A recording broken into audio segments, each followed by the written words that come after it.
The sound of breaking glass echoed through the empty health office. A body hit the cold linoleum floor with a sickening thud. Through the cracked door, someone's phone camera captured everything.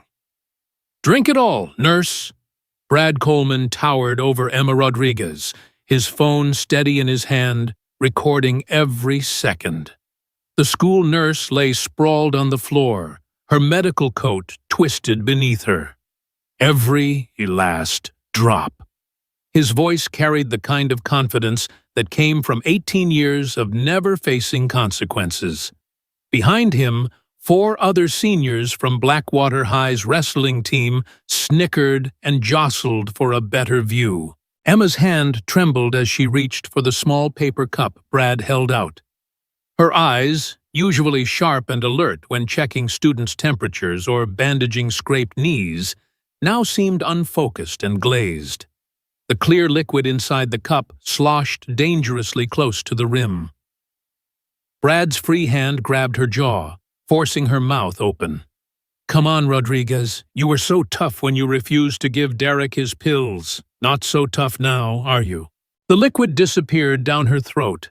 Emma's body convulsed once, twice, then went still.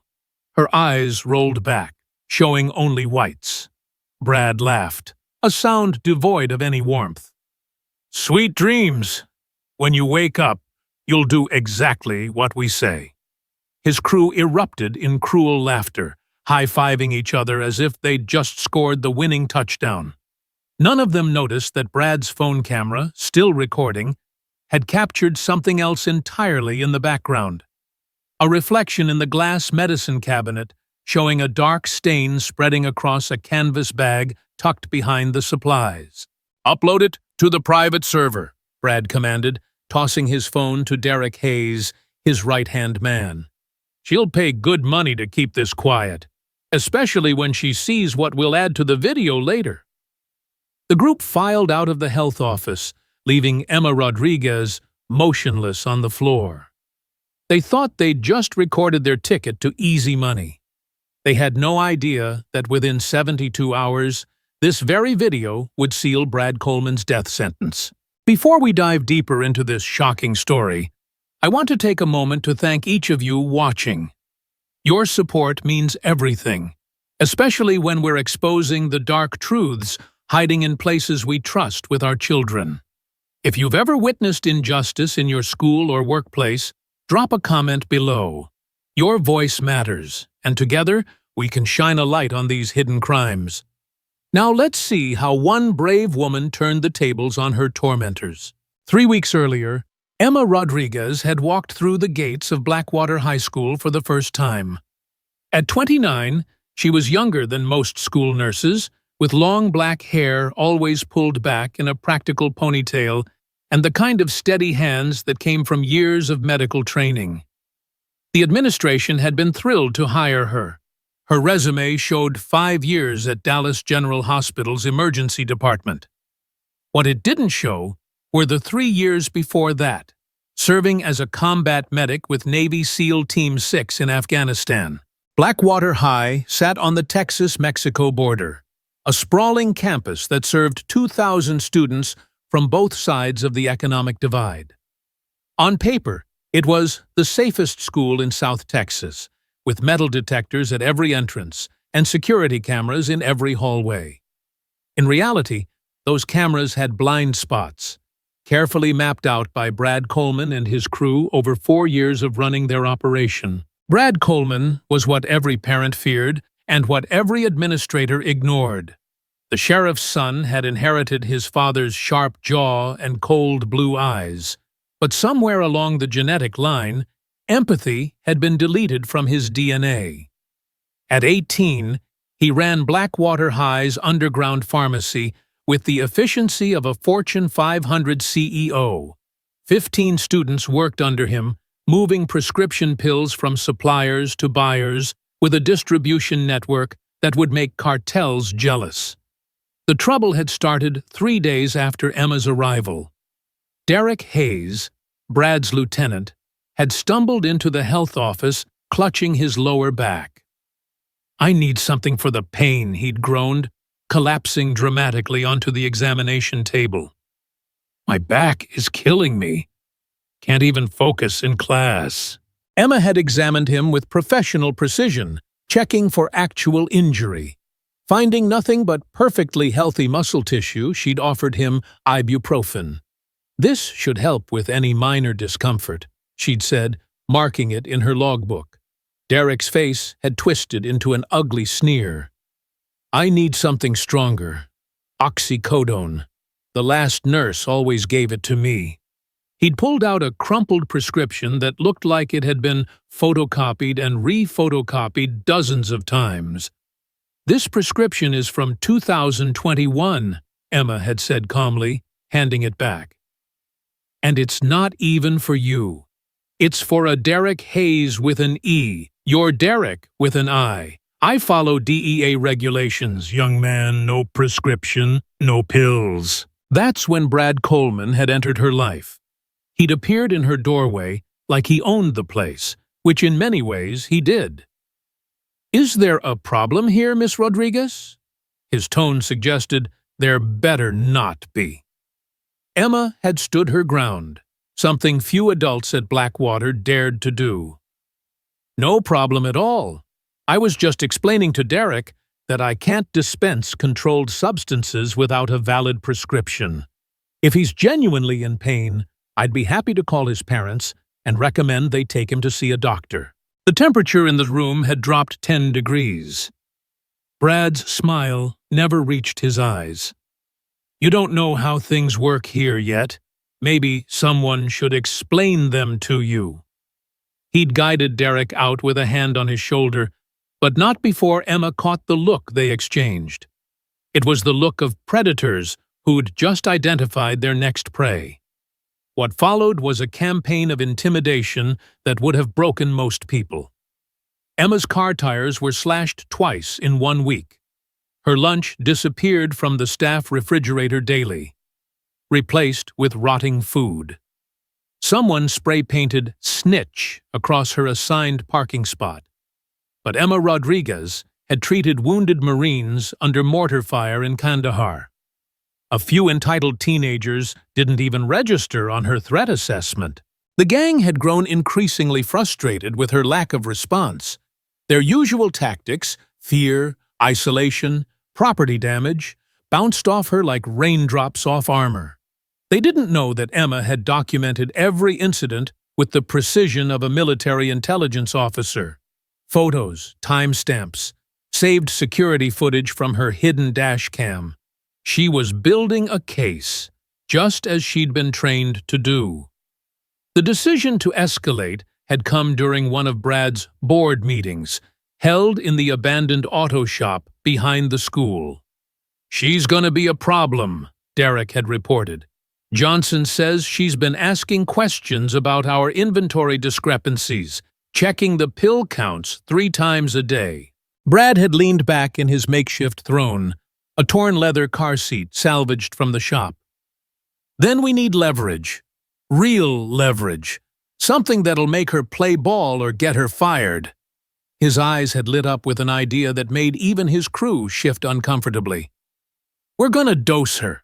Film it. Make it look like she's stealing from her own medicine cabinet, getting high on the job. Boss, one of the younger members had ventured, isn't that, like, really illegal? Drugging someone? Brad's fist had connected with the kid's jaw before anyone could blink. You questioning me, freshman? My dad's the sheriff. Nothing's illegal if you don't get caught. And we never get caught. They'd spent 3 days planning what they called Operation Nightingale. The name was Brad's idea. He thought it sounded sophisticated, like something from a spy movie. They'd identified the perfect window.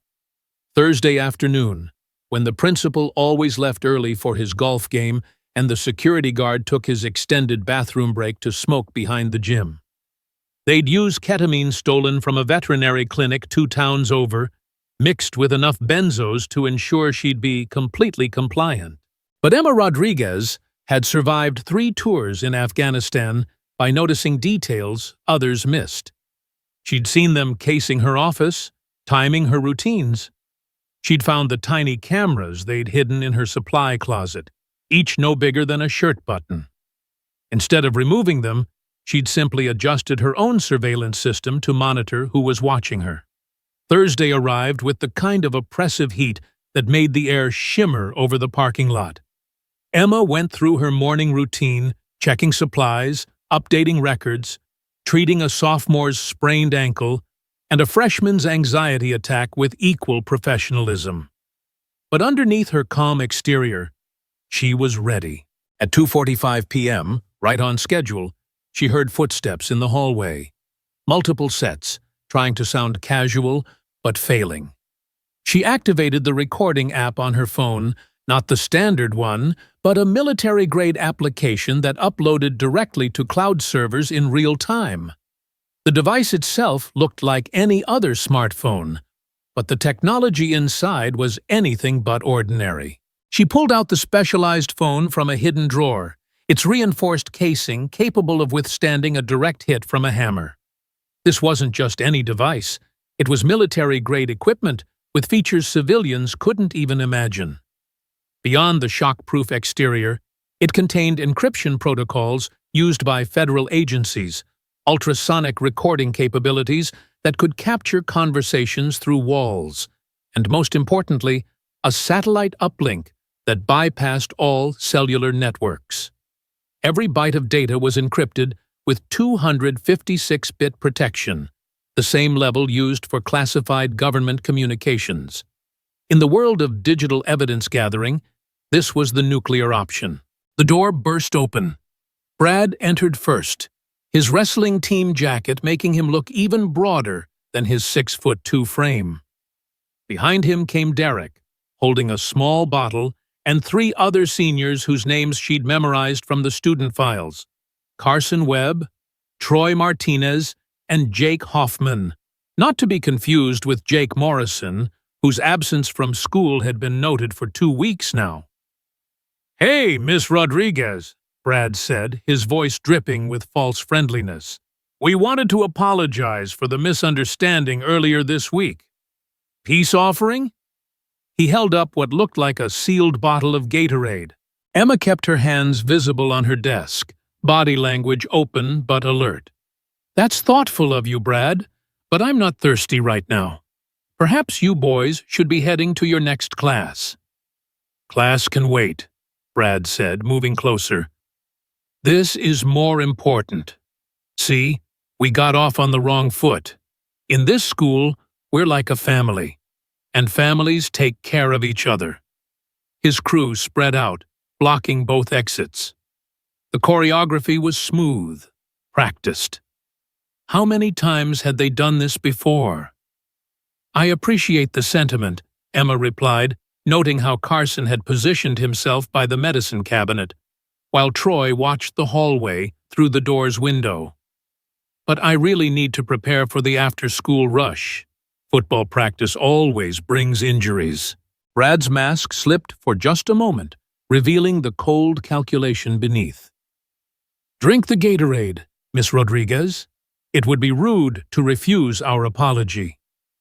His hand moved to his pocket, where the outline of something sharp was visible. Not quite threatening, but not quite not. Emma stood slowly, every movement deliberate. She'd been trained to handle hostile situations where a wrong word could mean death. These boys thought they were dangerous, but they were just playing at being predators. Still, she needed them to believe they were winning. "You know what? You're right. It has been a tough week." She reached for the bottle. "No," Brad said, pulling it back. "We have something special for you." Derek stepped forward with a small paper cup, the clear liquid inside catching the fluorescent lights. Homemade energy drink. Troy's mom's recipe. Supposed to help with stress. Emma accepted the cup, noting the slight chemical smell, the way the liquid clung to the sides with unnatural viscosity. Ketamine, definitely, probably mixed with Rohypnol or something similar. She made a show of hesitating. "This smells strange." "That's the vitamins," Derek said too quickly. "All natural, organic." Brad stepped closer, invading her personal space. His hand casually rested on the desk drawer where she kept the narcotics log. "We're trying to be friends here, Miss Rodriguez. Would be a shame if someone found irregularities in your medication counts. My dad takes that stuff real seriously." The threat was clear: drink or be framed. Emma weighed her options in milliseconds. She'd built up considerable drug resistance during her military service, standard procedure for operators who might be captured and interrogated. The dose they'd prepared would affect her, but not incapacitate her like they expected. More importantly, she needed them to complete their plan, to create the evidence that would destroy them. She raised the cup to her lips. The liquid burned going down, a chemical fire that Emma forced herself not to react to. She let her eyes flutter, her hand shake just enough to be convincing. The cup fell from her fingers, clattering on the floor as she gripped the edge of her desk. "That's it," Brad encouraged, his phone capturing every second. "Just let it work." Behind him, Derek zoomed in with his own phone, making sure to get her face as her pupils began to dilate. They didn't notice that Emma's collapse was too controlled, her breathing too regular for someone being sedated against their will. Emma let her knees buckle in a practiced fall, muscle memory from combat training ensuring she landed without actual injury. Her body went limp, but her mind remained sharp, cataloging every word, every movement. Through barely open eyes, she watched Brad direct his crew like a movie director. "Carson, check the hallway. Troy, get her keys from her pocket. We need access to the good stuff." As Troy's hands fumbled through her pockets, Emma suppressed her trained reflex to break his wrist. Instead, she remained motionless, counting the seconds, memorizing positions. Brad's phone swept across the room, and in the reflection of the glass cabinet, she saw it. A dark shape protruding from a medical waste bag that shouldn't have been there. The shape was distinctly human, a sneaker visible at one end. "Got them," Troy announced, holding up her keyring. Brad took them, his attention focused on the locked cabinet containing Schedule II narcotics. As he worked, he kept talking, the way nervous criminals often do. "Once we edit this right, she'll look like a junkie stealing from her own supply. Add some footage of her selling to students, maybe throw in some suggestive stuff. She'll pay anything to keep it quiet." Emma's phone, still recording in her coat pocket, captured every word.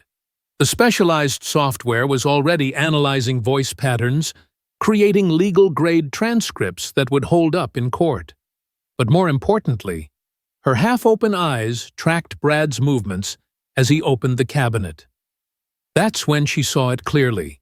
Jake Morrison's class ring on a pale, lifeless hand stuffed behind boxes of gauze. 15 minutes passed. The crew grew bolder, posing her body in compromising positions, laughing as they manufactured their blackmail material. Emma endured it all, knowing that every second of footage was simultaneously building their case and destroying it. They were so focused on their performance that they missed the subtle signs, her pulse too steady at her throat, her breathing too deep for someone truly unconscious. "Upload it to the server," Brad commanded. "The full raw footage. We'll edit it later." Derek complied, not realizing he was uploading evidence of their own crimes to a server that Emma's FBI handlers were already monitoring. They left her there, sprawled on the floor like discarded trash, already planning how to spend their blackmail money. The door clicked shut, followed by fading laughter and footsteps. Emma counted to 300 before opening her eyes fully. She sat up slowly, her system fighting off the drugs with trained efficiency. Pulling out her secure phone, she speed-dialed a number that bypassed normal channels entirely. "Control, this is Phoenix 7, she said, using her operational call sign. I have probable cause. Multiple felonies in progress, including possible homicide. Request immediate backup and forensics team. Copy Phoenix 7. Assets are 30 minutes out. Can you maintain cover? Emma was already at her laptop, inserting a USB device that most people would mistake for a regular flash drive. The forensic software that loaded wasn't available to civilians. It was the same system used by federal agencies to analyze evidence in terrorism cases. The AI-powered enhancement could pull details from shadows, clarify distorted reflections, and reconstruct partially visible objects. Within seconds, it was processing the video Derek had uploaded, separating layers of visual data that the human eye would miss. The software highlighted what Emma had suspected: Jake Morrison's body, wrapped in medical waste bags, hidden in plain sight. The timestamp on a partially visible medical form showed he'd been in this very room 2 weeks ago, the day he'd disappeared. The enhancement revealed more: bruising on his throat, defensive wounds on his hands, and most damning of all, Brad's class ring imprint on the skin. Emma documented everything with clinical precision, uploading the enhanced footage to multiple secure servers. But she needed more. She needed a confession. Checking her watch, she noted Brad's pattern. He always returned after final bell to count his daily take. She had 2 hours to prepare. Setting up her phone to live stream directly to FBI headquarters, Emma positioned herself at her desk, appearing to review paperwork while fighting off the last effects of the ketamine. At 3:45 p.m. exactly, she heard footsteps, multiple sets again, but heavier this time. Urgent. Brad burst in without knocking, face flushed with anger. Behind him stood not just his crew, but his father, Sheriff Rick Coleman, still in uniform, service weapon visible at his hip. "We know who you are, Agent Rodriguez," Brad snarled. "Dad ran your prints from the cup. Navy intelligence, then FBI. You thought you could play us?" Emma remained calm, hands visible on the desk.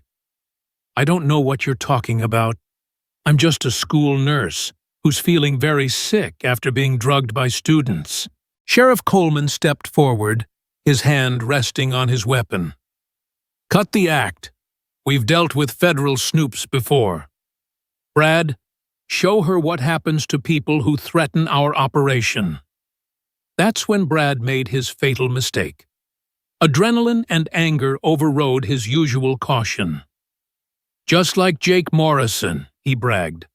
"Thought he could record our conversations, gather evidence.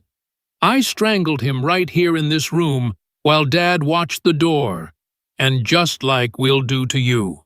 "Shut up," the sheriff snapped. But it was too late. Emma smiled, an expression that made both men step back. "Thank you for that confession. By the way, you are currently being watched by 73 federal agents across 6 states.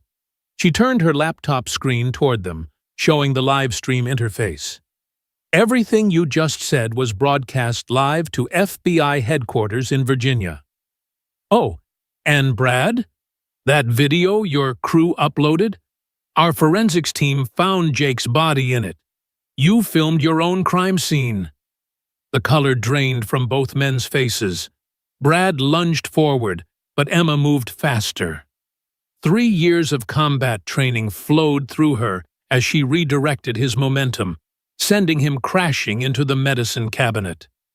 The sheriff reached for his weapon, but froze as the sound of helicopters filled the air. "FBI! Nobody move!"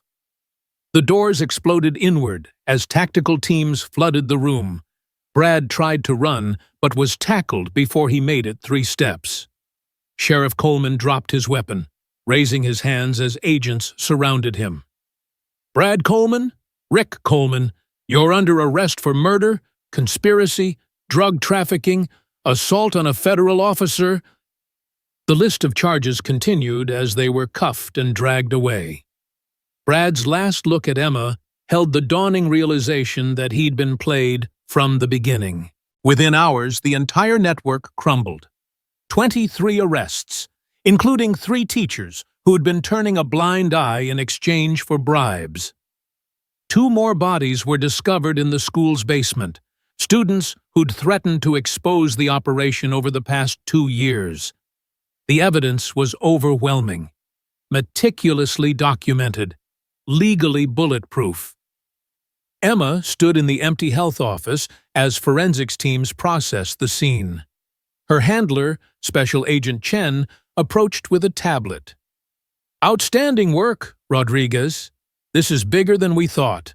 The Coleman network extends to 6 other schools in the county." She nodded, exhaustion finally hitting as the adrenaline faded. Those kids never stood a chance. A sheriff father protecting a sociopath son, an entire system corrupted. Which is why we needed someone like you. Someone they'd never suspect could take them down. Chen paused, studying her. "You ready for your next assignment?" Emma was about to answer when her phone buzzed. A text from an unknown number made her blood run cold.